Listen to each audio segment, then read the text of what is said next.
Kamela here from Creative Moms Decant. So today we're going to make sublimation with UV resin.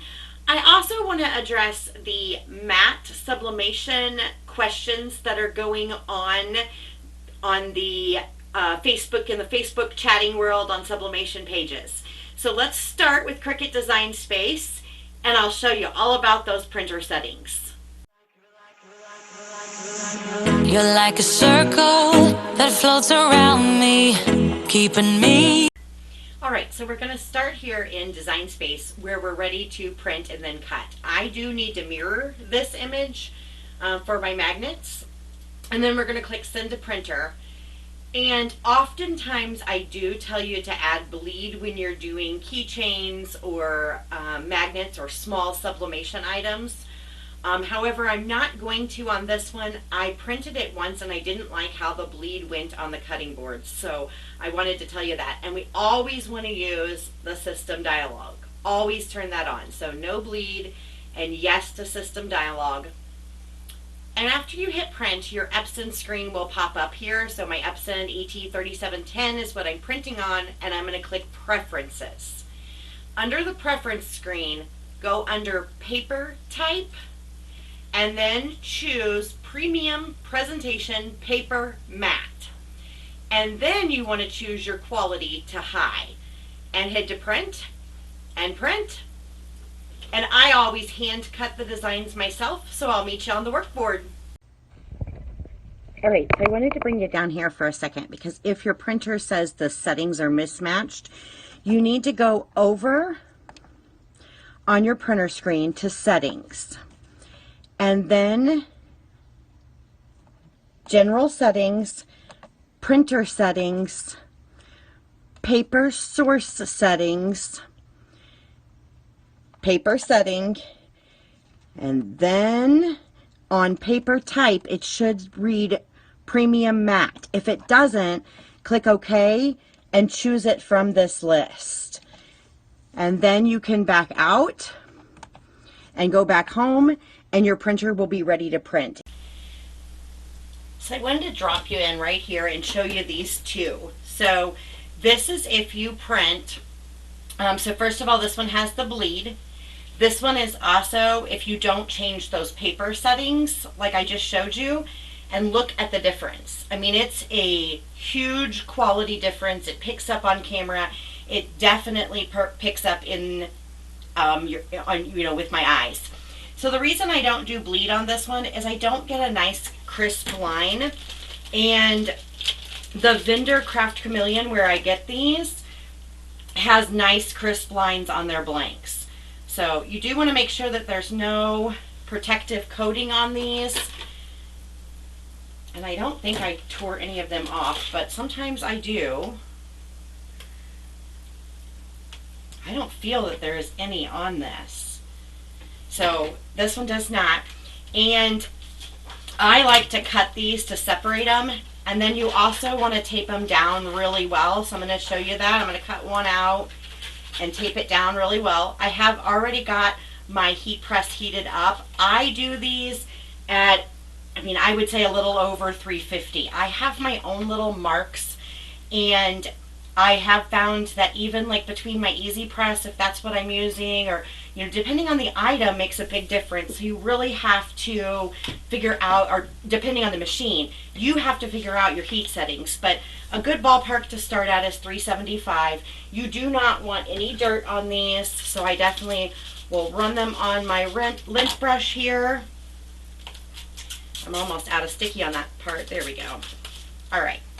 And then you want to tape them down, and they line up really nice. I talk about for keychains all the time, lining up and buying from a vendor that has the right image or right size imaging. It sends you an SVG, and Craft Chameleon is definitely one that's amazing at that. I love their blanks. It's my only recommended blank company for sure. Alright, so we're going to tape this down nice and snug. Sometimes if you have some overlay on these kind of items, it is good to run that tape on your overlay and crease it up over the blank, and then you can pull the other side snug as well. And you do want them nice, snug, and flat. The other thing I don't recommend is that you press more than one at a time. And you should pre-press these. I did not this one, and I'm usually okay when I forget that, but it's kind of like iron-on shirts. Pre-pressing, after pressing, those are things that we do forget, and it's okay, but it's not the best. So the most important thing is that this paper is flat against here, and I like to do one at a time, like I said. So I'm going to go ahead and put this underneath my heat press, and I'm going to press it for about 60 seconds. So that one just came out. I can now turn my heat press to off and let it cool down. This one I think is cool enough I can get it open. I went ahead and opened that one and cooled it. That's the one I'm going to show you some UV resin on today. Oh, I love these. Isn't that pretty? I'm so excited. These are totally my farmhouse style. I know the reflection makes it hard, but they are super shiny and definitely okay like this. You could add a magnet to the back and they're perfect. Of course, you could do keychains as well. Let's open this one up. Oh, I love them. They are turning out exactly like I thought. I can't even get you enough room to show. I taped it too much. Alexa, stop the timer.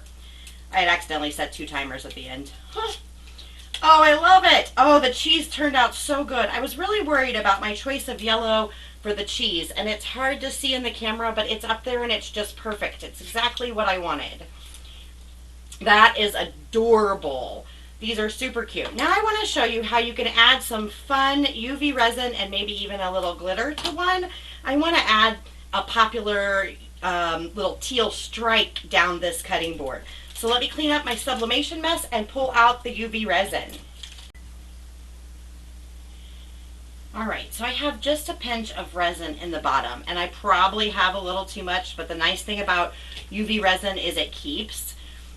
And the first thing I want to do is a little dot of this bright blue. It is the Blueberry Bliss from Craft Chameleon. It's their ultra fine glitter, and I love it for keychains or little things like this. So I'm just going to add a little scoop in here.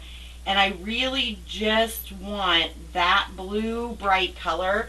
So I'm even going to add a little resin to my brush and dip it into my glitter. And then I'm going to put it just where I want it, right here. So I just use my brush and kind of put it right where I want it. And you might have some loose glitter that falls and, you know, runs around, but just ignore it. It will come off. The only thing that's going to seal on this layer is the resin and the glitter. So if you have a dot of resin, it will seal. Alright, so I just put a little splash on there, and I really just splashed it. I didn't want too much, and I'm going to stick it under the light and let it cure. It will only take about 10 seconds, means it's a little bit. You do want to make sure that this cup of resin that you're using is set to the side. It will cure if it's sitting too close to the light or outside of it. Alright, so that was nice and quick, and I'm sure it's set enough. Now I'm dipping into Mermaid Milkshake. I have the wrong lid on it, so it is Mermaid Milkshake. I know it is. And I'm going to do the same thing. I am going to use the resin that's down here, and I'm just kind of pulling areas that don't have as much of the blue glitter, but I'm okay with a little bit. And I'm dipping back in to get it on my brush, and I'm just going to run this layer all the way around my dot. So, and you can even, like that was a little bit too thick, you can push it around and kind of place it where you want it. I love that about UV resin is it's thick and it works quick, so it makes doing little intricate ideas that pop in my head really easy. I'm going to grab a little more UV resin and a little more dip in the glitter. You don't want too much on your brush when you're doing that dip in the glitter, because it will, you know, it will fall off and then you're going to have a hunk. But if you did that and you want to get it out, which you would want to probably, just stick the whole thing underneath the UV light and it will come out. And again, I'm not telling you how I know these things.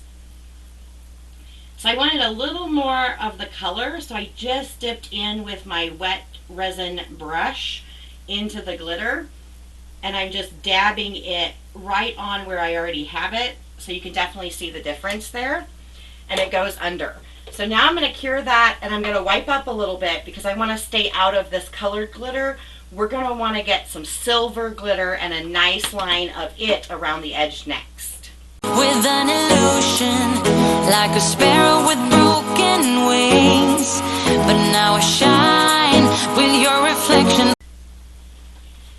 Alright, so I've got it out, and this is all cured now, so it's not going to go anywhere, and I love the little pop of color I have there. So now I'm going to add rainbow sprinkles, so it's a holographic silver, and I am going to add a good chunk of this right into the dotted glitter or resin that I have down there, and really makes this thick, mostly because it's a light color, so I'm going to want it to be nice and thick to get it to be a line. So, and sometimes even when I'm using a line, I use this side of my brush. I'm feeling this one today, but we'll see if I change. And I'm really just going all the way around the edge with a thick line, as far as thick to the, making a thick bold line, but in a small area, just a line, like a pencil mark, all the way around the outside of my little design that we made. Just a little flash on the side of this cutting board, probably mostly because I love playing in UV resin. It is so relaxing and so much fun, and the perfect project for today. Alright, so once I have my silver line all done, doesn't that look so cool? I'm going to put it under, and then we just want to cover the whole thing with a clear coat of UV resin to seal it and smooth it all out. Alright, so it's out and it's hard, and I'm just going to add my resin to the center here, and especially over that design we made, and spread it all out evenly.